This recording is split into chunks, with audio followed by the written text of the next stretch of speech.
Hi everyone, it's your old pal Lee at Hoover Public Library, and we're ready for the next step in making our hand warmer.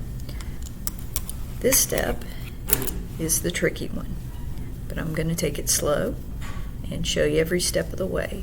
But we're going to make the thumb hole, the part that when you put it on, your thumb comes out of. Alright, you can do this. I believe in you. And once you've done it the first time, you'll know how to do it, and you'll have mastered one of the tougher parts of knitting. So you can totally do this. So in this step, we're going to start by binding off 5 of the stitches on needle 1. You have 10 stitches on needle 1, and you're going to bind off, take away 5 of them. So you start by knitting that first stitch, and then knitting the second stitch. And then you're going to take the needle in your left hand, catch that first stitch, bring it up and over the second stitch and let it drop off. So you have 1 stitch left on the needle in your right hand. Then you're going to knit 1 of the stitches on the needle in your left hand and do it again.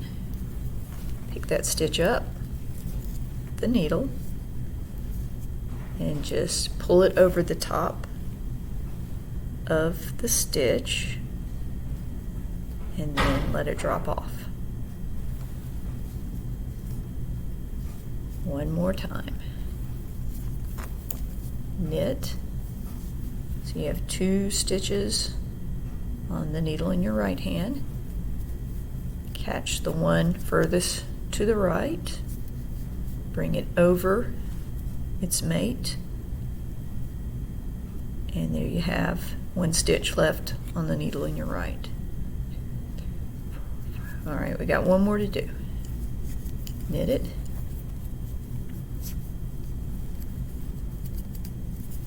and then bind it off. Okay, we got to do it. Sorry, miscounted. We got to do it 1 more time because we want to end up with 5 stitches on the first needle. There we go. Okay, so there's 1, and now we're going back to knit. 2, 3, 4, 5. Okay, so complete the round. Knit 12 on the next needle, 10 on the next needle. So let's do that.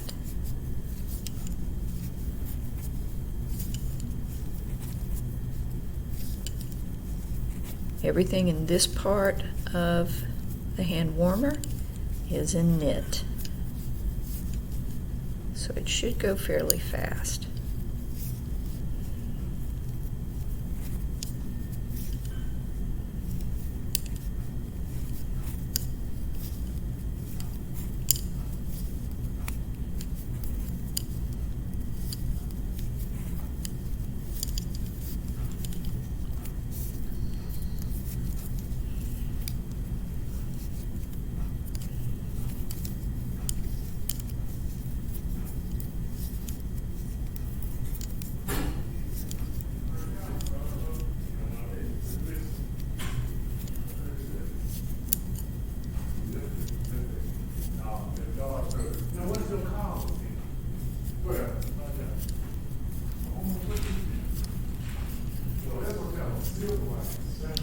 Okay, now here comes the tricky part. I'm going to cast on that 5 stitches that I dropped off. I know, it's crazy. The reason I'm doing that is what creates show you on the finished one. That's what creates this hole. See? This is where I bound off, and then the next time around I created stitches. So what I'm going to do is pull a little bit of yarn, roughly 5 inches. Alright, I'm going to tie that slip knot I use for casting on, and I'm going to cast on 5 stitches.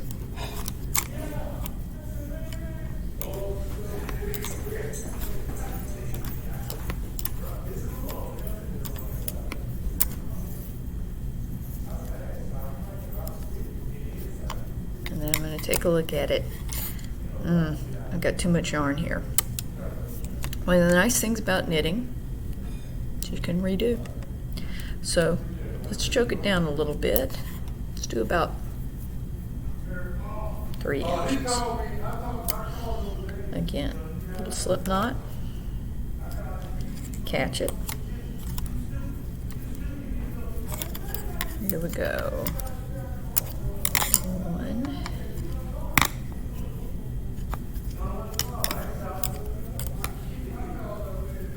2,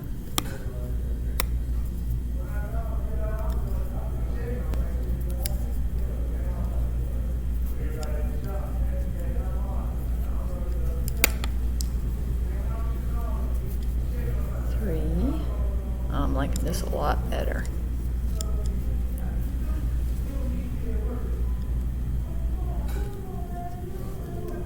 Oops.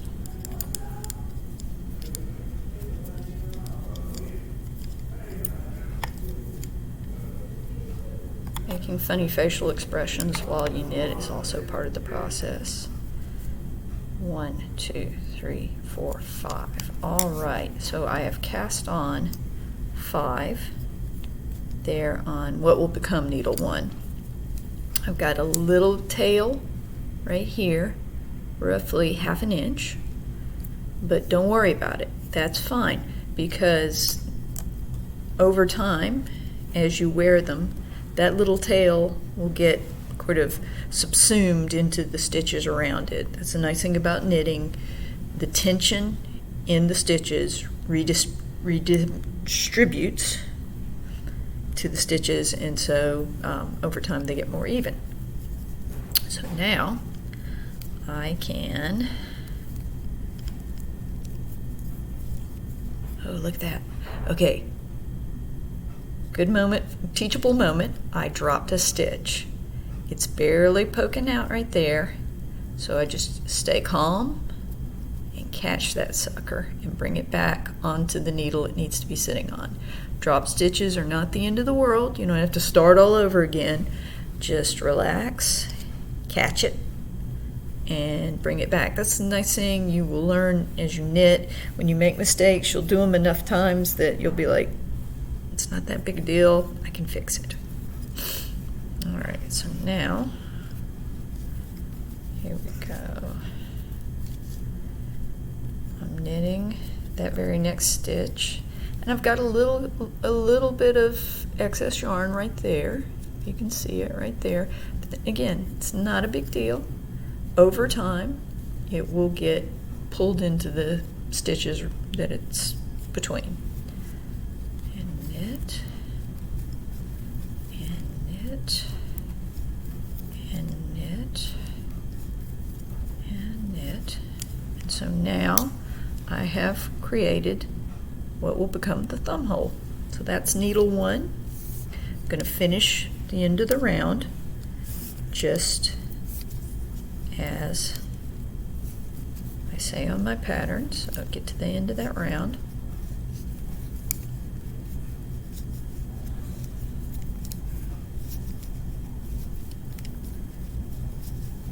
And so we're back to having 10 on needle 1, 12 on needle 2, and 10 on needle 3.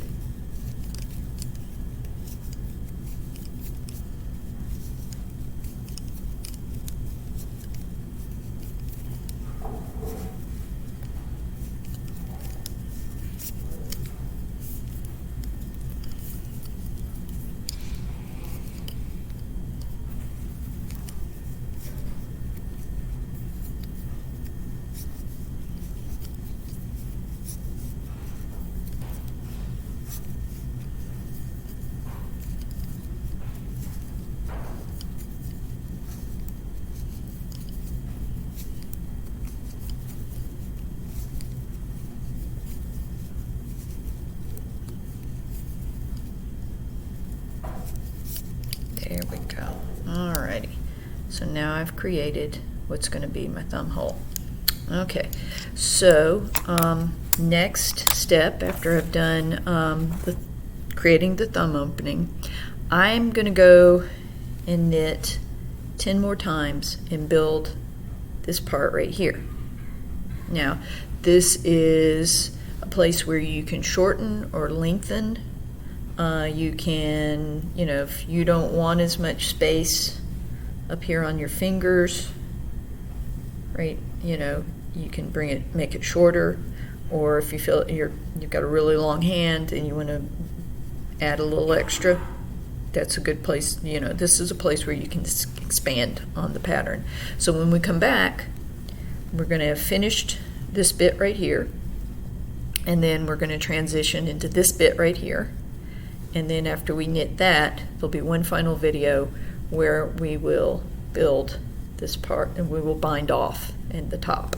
All right, so knit that little next part, and I'll see you in the next video.